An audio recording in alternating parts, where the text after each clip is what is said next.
You are listening to Connection Quest, where every episode is a heartwarming journey to unravel the mysteries of love, intimacy, and the art of meaningful relationships. Join Miku as he explores the real, sometimes messy, always meaningful paths to building stronger, more vibrant romantic bonds. Forget quick fixes. We're digging into the heart of connection, understanding, communication, intimacy, and growing together. Ready to deep... Hey everyone, welcome back to Connection Quest. It's Miku here, and today we're diving into a topic that hits close to home for so many of us. Navigating the big life transitions that come with jobs, babies, and grief. And I'm thrilled to have Grand Riviere with us. Grand, thank you for joining the conversation today. Hello, Miku.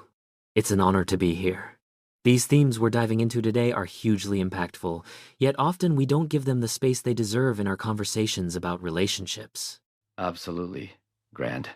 I think most of us can relate to the unpredictability of life's big shifts. I mean, 1 minute things are ticking along smoothly, and the next, everything's turned upside down.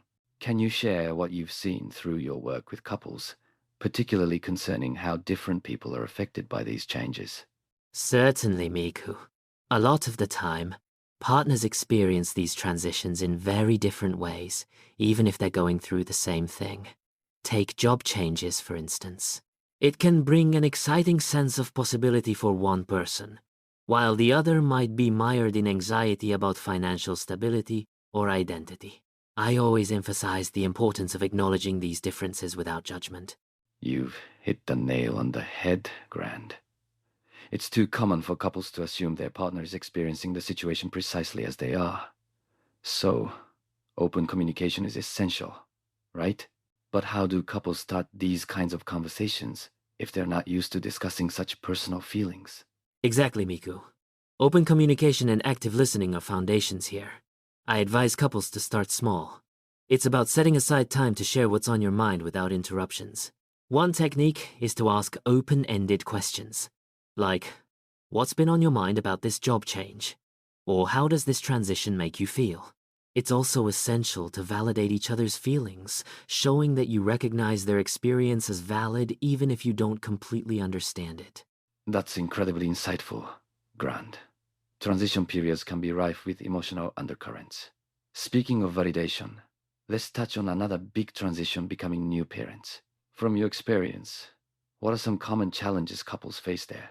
Oh, becoming parents is such a profound shift.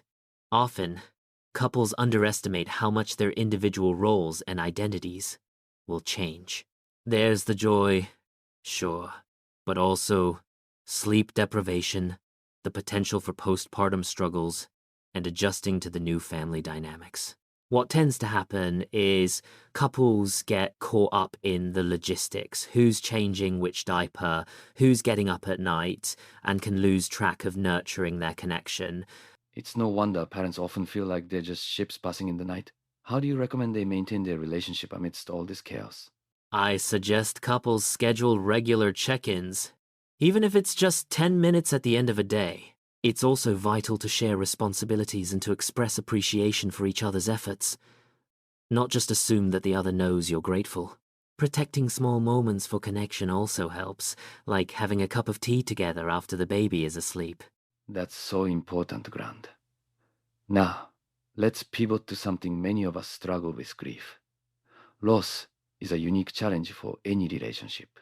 Can you share how couples can support each other during such turbulent times? Grief is indeed challenging, not only because we grieve differently, but also because it brings out vulnerabilities. First, I suggest acknowledging that your partner's timeline and way of grieving might differ significantly from your own. Creating rituals to honor the departed together can help, while still allowing for individual expression. It's also beneficial to communicate your needs clearly. Maybe today you need space, or perhaps you want extra closeness. And don't hesitate to seek out support, whether from a grief counselor, a support group, or trusted friends. Seeking help is so vital. It's a strength, not a weakness. From your experience, when should couples consider reaching out for professional help? Great question, Miku. Therapy might be beneficial when communication has broken down, when kindness and empathy have vanished, or if one or both partners have retreated emotionally. Therapy can help uncover underlying issues that might not be visible on the surface.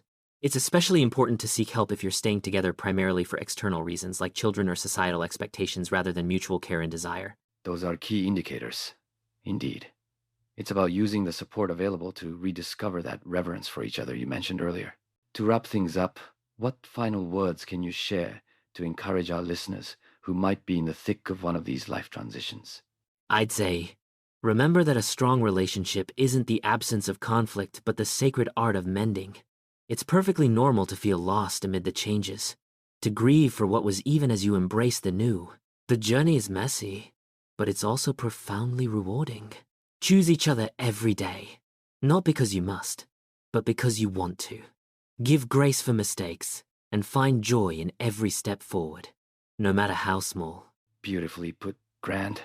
Thank you for sharing your wisdom and warmth with us today. And thank you to everyone listening.